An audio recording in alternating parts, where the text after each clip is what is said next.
Alright y'all, welcome back to another episode of Unspoken Word. I'm your host Christian, and today I have with me brother Coreyian, and we're gonna get down to the get down. We're gonna figure out the story behind who brother Coreyian is.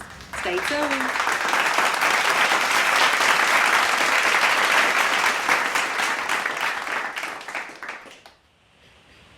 Alright, so I know me, myself, and probably a whole bunch of other people, we know you used to be Hussein. You used to be down with the gang, on the gang. Your name used to ring bells.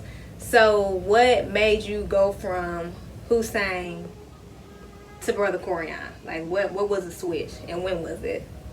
Really, I say when the coronavirus first started coming, everybody was quarantined in the house. Right. So during that time, I really got to read a lot of books. I read probably like 15 to 20 books. I ain't never read that much in my life, so I read about 15 to 20 books. And really just learning about myself, learning knowledge of self. The minister told us when we have a knowledge of self, we'll start to love ourselves. So Right, and a lot of people, they don't have knowledge of themselves, and they don't have knowledge They don't have nothing. They don't have no foundation. They don't know who they are. So us as a whole, like culture, so really, race, really. Once I learned the knowledge of myself, I just started to love myself. I'm really just trying to wake everybody up, really. In the gang life, ain't nothing in the gang life at all. Right. So what are, like, you say you read like over 15, 20 books. What were some of the books that made you just like... The one book I would recommend to everybody is Message to the Black Man in America by the Honorable Elijah Muhammad. Really just explaining different religions, going into Christianity, Islam, going into the white man is the devil. Yeah, we say white man is the devil, but the black man can be a devil also. So we just don't pick on white people. Right. So really just Message to the Black Man, our Savior has arrived, how to eat, to live, 1 and 2. Really, it's a lot of more books, but those are the really main book is Message to the Black Man in America. Can you get that like on Amazon? Yeah, Amazon or NOI.org also. Okay. So I heard you talk about the Honorable Elijah Muhammad. Like, are you a part of the Nation of Islam, or? I'm actually going through processing. It's a 4-week. First, you go do a 4-week orientation, then you go through what they call processing. So I already passed my orientation. Now I'm on the processing. So once you do processing, they change your last name. You get an X on your last name. They take away your last name because we say we don't know our last name. It came from the slave master. Right, so that X is symbolizing like X and out of Yep, X is the meaning unknown. X is meaning I'm an ex-slave. I'm an ex-gang member. I'm an ex-drug dealer. X is just a new beginning. Okay, that's what's up. So when it comes to like your old lifestyle, like how does that even? Because I know you still cool with like people, like right. You don't just cut people off when you flip the switch. So when you be talking to them, like how do they react about the stuff that you be talking about and stuff that you be posting? I mean, some people like it. Of course, they agree with me in my face. I don't know what they saying behind my back. I don't know that part, but everybody telling me that they proud of me, support me, support what I'm doing, stuff like that. Right.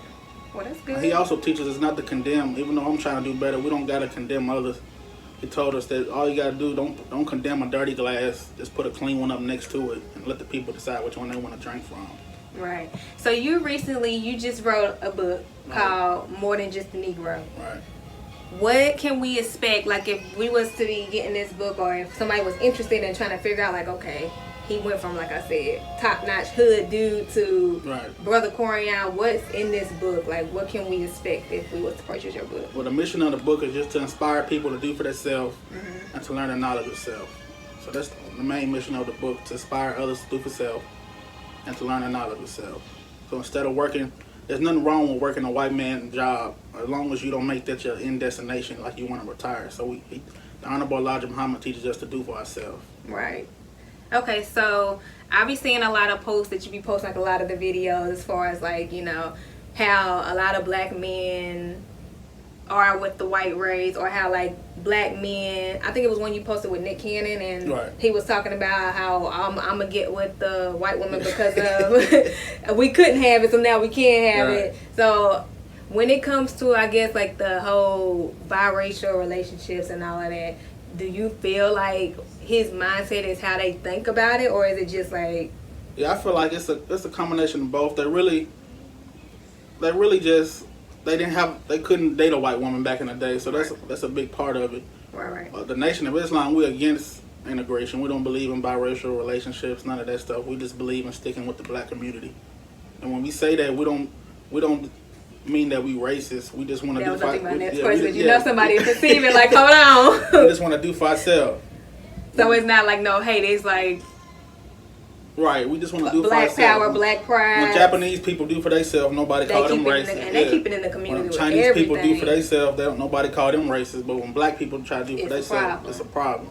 And I think that got a lot to do with, you know, us as a race. Like, people are really scared of us, especially black men. Like, that's why it's a whole bunch of, like, you know, police brutality, police killing against black people, because they are really scared. And they feel like, I feel like in this day and time right now, with the way things are going, they feel like it could be an uprising, and they're not the dominant race anymore. Right. Like, back in the day, they could do all of that, boy this and get out or whatever, whites on this side, blacks on that side, but they seeing now, like, you know, that's kind of coming to an end. So recently, you know, we had all the whole Black Lives Matter movements, and a lot of people was protesting, but I feel like now it's slowly dying down. Like, I'm not hearing a lot of people say anything about it. Right. So when it came to the protesting, do you feel like a lot of people was doing that more so for social media, or like, what's your take on the whole movement? The movement, I never posted Black Lives Matter because Black Lives are always gonna matter, so I don't have to make a hashtag. So I never posted it. Right. And the people that was out there marching, there were some people that was doing it for a good reason, but most people wanted to do it just to be seen. Exactly. They didn't want to march if nobody could get it on camera or take a picture. So most of the time, people were just doing it to be seen. Right. And if Black Lives really did matter, we wouldn't be out here killing each other, drug dealing, gang banging. But we get mad at the white people when they kill us, but we do it every single day, and nobody marches for that. Right. But you know, that a lot of that people say, well, I grew up in that, or that's all I know. So do you feel like, I mean, because I feel like people who know you and like from where you came from up until now, like that could be a real inspiration. Right. But what about people like who don't know you or who don't get that inspiration, and they really are lost out here? Like, what would your advice be on that? Well, back to the books, really just, it's all about reading. If you don't have a knowledge of anything, you won't know anything. So it's really, you are what you know. So if you're in the streets, that's all you know, that's what you're going to be. Right. But if you're trying to get knowledge and reading all these books, you're going to change the way you live. You're going to change the way you think. So it's really just about reading and hanging out with the right people. You don't want to hang out with somebody that's doing negative stuff, because eventually you're going to go back to doing what they was doing. Right. Okay, so when it comes to you being a part of the Nation of Islam, you know, a lot of people, they don't understand it. So they feel like when y'all say Allah or Inshallah or whatever y'all say, y'all are not speaking to God. Like they feel like, you know, a lot of people, they're threatened by Muslims. They feel like they terrorists. They don't believe in God. Right. Like, I done heard a lot of people say that. What's your, like, take on all that? Allah does mean God. It's just in Arabic. Right. And everybody said that we're trying to follow Arabic religion, blah, blah, blah. It's really not. Muslim just means one that submits to the will of God. Islam means peace. Mm-hmm. So it's really just submitting to the will of God. As far as the Arab, they say we're not real Muslims. We wouldn't call them real Muslims because they over here selling, they got grocery stores selling pork, cigarettes, tobacco, beer, all that. So we wouldn't even call them real Muslims. So it's just like a learning experience. Like, you gotta, like you said, read, understand, study. Just really get to, like you said, know yourself, get that knowledge, and I mean, before you judge and speak out against others, check yourself. When it comes to you speaking truth, because I feel like when you try to speak truth to someone, like they instantly reject it. Like they just don't want to hear it, or even if it's like a little bit, like, it might be true, it'll contradict how they've been living. Right. Do you get a lot of that, like with your family, or like how's your family with all of that? I'm pretty sure everybody grew up on Christianity, so that's all they know. So once they do come into a new knowledge, they instantly reject it because they don't know how true it is. So really, it's just, you don't want to give them everything at once. You just want to teach them a little bit here and there, right? And if they take it, they take it. If not, I mean, you did your part. Because like Jesus, everybody believed in Jesus now, but if they was alive back then, they probably would have said Jesus was a fake. Was doing. Okay, so I was watching this video, and like I said, I like Malcolm X. I'm a big fan of Malcolm X. He was on some stuff. He was cool. Like, I like Malcolm X. So he was saying, until the Negro can think for themselves and do for themselves, nothing is ever gonna change. Like, the government can't change. the police can't cause a change. Like no one but the black race can initiate and do the changing. Right. And that's when we start thinking and doing for ourselves. So I feel like he was a part of the Nation of Islam. So what, like with that quote, what do you feel like? What do we need to do as a race, as a community, as a people? Like what do we need to do to try to initiate or to spark that change? The first part was to learn the knowledge of yourself. Learn about yourself, learn about your history, learn about the white man's history, learn all of that. The second part was to be do for ourselves, you know, create our own jobs. We around here begging for jobs, begging for scraps from the white man, then we get mad that they don't want to give us a job. So really just create our own job, start your own business, do for ourselves. We spend all our money with every other community but the black community. Right. And then, okay, so a lot of things with that, with the whole black business, I be seeing a lot of people like, oh, it's Black Friday or buy black owned business, but then a lot of people come back and they counter that with, well, black businesses don't have good customer service, right. Or black business, they be trying to overcharge for your prices. So then they look at it like, okay, why am I going to shop with someone, even though it's black owned, when I can go to the next Walmart or the next grocery store or wherever and get it for cheaper? About the customer service part, I would say black people do have to work on customer service. We do have to learn how to treat our customers better. We can't treat everybody like they're our friends, like they're our cousins. So the customer service part, I agree that we do got to work on that part. As far as what you charge, I believe that it shouldn't be about what you charge. All these black folks, they'll go post a picture in the Gucci store buying a $1,000 shirt, but they get mad at a black person that's trying to sell his shirt for $25, $30. Right. So really, we just got our priorities messed up. Or like you said, they'll be out in getting the latest J, standing in line for all that, and that's what, $200 something. Right. So I mean, yeah, it makes sense. I just feel like because for so long, you know, the black race has been put on the bottom, so it's like it's a lot of hatred towards each other. It's a lot of animosity, a lot of jealousy. Like a lot of black people do not be wanting to support black people. Right. Like I don't, even down here, like it's a lot of people like they get good things going for themselves, but because they're not into like talking to everybody, or they're not popular or whatever the case may be, like I feel like a lot of black people, they support our popularity or based off social media or who they see everybody that's speaking how it of. is. And it's like that person, even though they popular and everybody go to them, they might not even be really good. Like it could be this person over here that don't nobody know that's excellent at what they do, but because this person is popular, they receive the support, but then turn around, the person who is not giving the support, when they do something, they want somebody to give them the support. So I feel like in our race, it's a lot of hating, it's a lot of jealousy, it's a lot of don't nobody want to see the next person doing better than them. The crab in the barrel mentality. Right. So it's like how do you get ahead when that's like majority of the mentality of a lot of black people? Well, the Honorable Elijah Muhammad told us to just find 5 or 6 people like-minded, people like you. We don't have to. If the black people don't want to support you, that's okay. Just find 5 or 6 people and y'all do your own thing. Right. Because eventually it'll come in play. Yeah. So I'm gonna have to check that book out because I mean it sounds like. I was thinking about buying a whole bunch of books one of these days and just passing them out for free.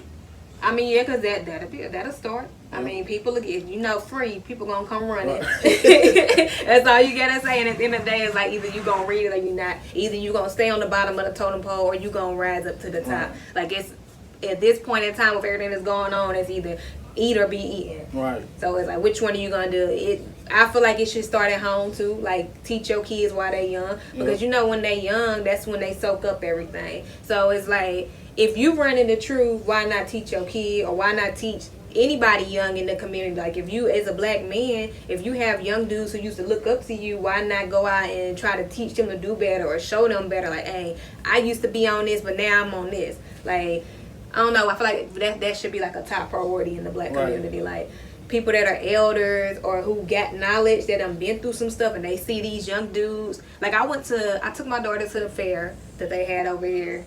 And it was funny, like it was crazy to me to see some little young dudes chasing another young dude, telling him, tuck your flag, homie, tuck your flag. We big B's over here. Put that blue flag up. And they looked like they was in middle school. Yeah, that's when it all starts. About the mother and the starting at home part, the nation teaches us that no nation can rise above higher than its woman. The mama is the first teacher of the children. Before the child even learns how to say God or anything, they say mama first. Right. And as far as the gang banging, I don't want to condemn others for doing that, but at the same time, I think it's silly how we'll jump on another black man for gang banging. But if a white cop was to come and smack him in the face right now, they would pull out their phone and start recording. And be trying to, like how it was, Black Lives Matter, Right. justice for this, justice for that. And I mean, at the end of the day, even though, like, okay, they arrested the police officers who did what they did, when it comes down to it, the Constitution was not written for us. Right. And a lot of people, they don't know that. So they be wondering, okay, why are these cops getting arrested and why are these cops getting off every time they kill a black person? But in the Constitution, it labels us as 3/5 of a person. A human being, right. So that's the reason why they keep getting off. Like, they keep getting off because to them, we just cattle. Yeah, we're not even humans to them. Exactly. Like, we was legally released from slavery, but with everything that they got with the Constitution, with all this name brand designer, like, that's how they keep us mentally enslaved. Prison system. Right, that too. And then I just felt like, they took us from our native land, from wherever that was at, because, some people, I'm not African, I'm not, wherever you from. They took us from where we was at. They broke our families apart. So that's why we really don't know nothing about our culture. We don't try to know nothing about our culture. And then a lot of people get mad because people are on welfare, they on food, so they on whatever. But I mean, that's just a part of their system too. Like, keep the family broken. Yep. Keep them dependent on the government to where they can't think for themselves, they can't do for themselves. So they'll always be on top. So I mean, it's just, I ain't down in the black race at all, because I mean, I love being black. I love the skin I'm in. I love black people, but yeah, you gotta tell the truth at the same time. Right, and it's like, it's like we gotta do a little more digging, a little more learning, a little more like having that interest, because a lot of us don't care. Like, especially when I was younger, when I was out here living, doing whatever I wanted to do, I wasn't trying to hear none of that. Yeah, me either. Like, I think we all start off the same way. Right. So it's like, and it sucks because it really takes for you to either go through something or to have a revelation or just have like a spiritual whatever feeling, whatever, right, for you to really change and do something different. And then it's like I said, when it comes to the whole family and knowing truth, when you speak the truth, it's like, okay, they keep rejecting it, so I'm just gonna stay over here, or do I continue to try to push it on them? Like, it's a lot. When it comes to religion and being spiritual, and when you speak to your family about the truth, when you have family members that say, well, I still do this because that's what I did growing up, or I like the traditions, it's not about, like, when it comes to holidays, like, I don't do the holiday thing because all the holidays is man-made. Right. Like, it's facts behind that. But with some of my family, when I tell them that, they say it's not about the holidays or what the roots came, or if it came from this or that. We do it because that's what we did growing up, or we do it because it's the tradition, or it's the family coming together. Do you feel like that is like that, like they do that because they don't want to accept the truth, because if they do, it's gonna be like contradicting everything they done did, or they're like, what's your views on that? Yeah, I think it's all the same. They do it because tradition. Their mama was a Christian. Their grandmama was a Christian. The whole family grew up in Christianity. So when they come into a new, different knowledge, it's like they don't know how to feel about it. They get hurt about it, mm-hmm, or they get mad. Some people get mad about it, and they want to say that you're a liar. Mm-hmm. All name calling, want to bash your religion.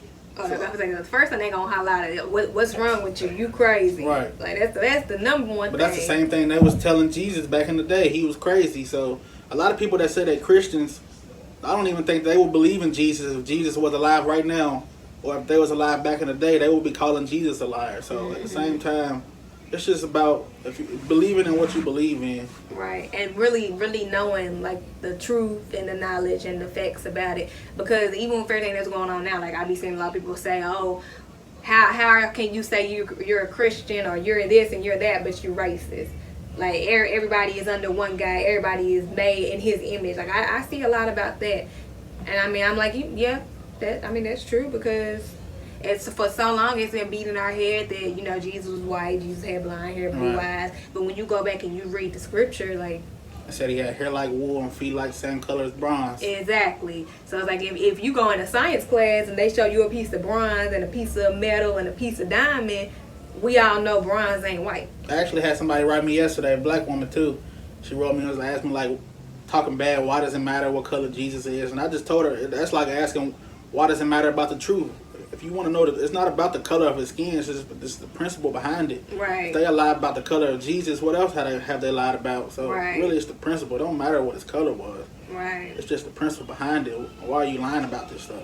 Right. Okay, so with the whole politics and all of that, when you see, because we all know how Trump is, how like his views, all of that. So when you see black people and they say, "Oh, I support Trump, make America great again," do you feel like that phrase "make America great again" is a racist phrase, or do you feel like? I believe it's one. If somebody says "make America great again," the question would be, when was America ever great? Right, because I mean, it started off in turmoil. Right. Everybody who claimed that, oh, this person discovered America, no, he came over and he took America, right. Or whatever was supposed to be America, he took it. So, do you feel like if a black person, like if they're supporting Trump, like they're cooning, or they're not in tune with their own race, or they don't care about the whole black people, like what I just think some black people support Trump maybe for other reasons, not necessarily because they're racist or against black people. Mm-hmm. But I feel like most people do support him just because they don't want to go with their own people. I can't explain it. They just don't want to go with and support their own people. So they just feel like Trump is the way. Really, Trump is one of the only really honest presidents there ever was. Because he don't care what he says. He don't care what he says. He will say whatever and don't care and won't apologize because that's how it feels. And it's like when that situation, when somebody show you who they really is or how they really is, like all you can do is accept them for what they are, and that's for anybody. Like that's all white people by nature. Just some more outspoken with it, but I just feel like all white people are like that by nature. Not to be racist or nothing like that, but that's just how we think. And then, I feel like too with them, it's what they was taught. Just like we was taught a certain thing growing up from the time that they greats, whatever. It's been instilled. Like all white people, they're not like that. All white people are not like that.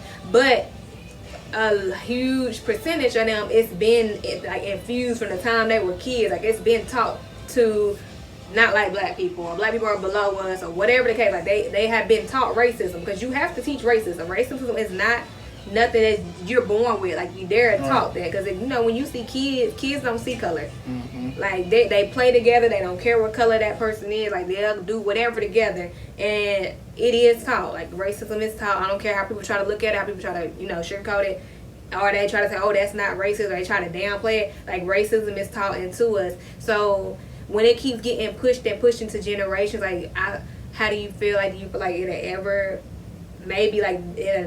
ever go away, or do you think it's just gonna keep being taught to kids? Yeah, I don't think racism gonna ever go away. We believe in we believe in that we living in a judgment right now. A lot of Christians believe in that when they die, they gonna go up to a God and see him in person, and they gonna look back, have flashbacks to their past. We believe we are living in a judgment today. Mm-hmm. And the only way that this stuff is gonna change is God gonna come back and he gonna wipe out this wicked world and have a whole new world. So we just believe in wiping out. God is gonna come back and wipe out the wicked. Mm-hmm. That's the only way things are gonna change. We don't believe in his mind gonna change. We don't try to change the way white people think. Right, because some of them you can't. Like it's like, especially the older ones, you can't change their mind. Like it's in them, it's stuck in them, and that's how they gonna die. Right. Like it don't matter what you tell them. That's what they know. That's all they know. And the older you get, the harder it is to change somebody. Right. Do you feel like the black family is broken? Like, do you feel like people don't take us serious because they look at it like they don't even have a father mother type setup household? Right. The main reason we go charge that back to the white people, the prison systems. Mm. Most people grew up without a father. Like me, my dad just got out of prison from doing 13, 14 years. He just got out last month. So really it starts off with the white people. They bring us the drugs, they bring us the guns, then they make their own law. So really it's just they're trying to get us, they're the ones that breaking up the family, and then they get mad at us when we doing what we do. So it's really, they want to X out the black man, period. Right.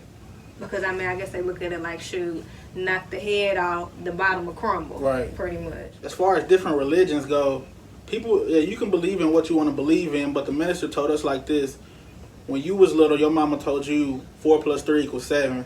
My mama told me 5 plus 2 equals 7. Another person's mama told them 6 plus 1 equals 7. Nobody ever came and said, oh, my mama's right, your mama's wrong. They always trying to get to the same mathematical equation. So when it comes to religion, everybody's trying to get closer to God, no matter how you get to it. So that's what I want to say about religion. So pretty much just don't judge, like, you know. Right, we all trying to get to the same God. We just might take a different path. Right. A different equation. And that's the truth. That's life in general. Ain't nothing wrong with that. As long as you get there, no matter how or when you come, as long as you come into that truth and you stick to it, you know. Right. Everything will be good. But that's all the time we got for y'all today. Thank y'all for watching and tuning in on this special with Brother Coreyian. We appreciate you for coming through. Appreciate you. Catch me next week in another episode of Unspoken Word. Remember to subscribe, like, comment, share Unspoken Word TV across all social media platforms. And we appreciate y'all for watching. Bye.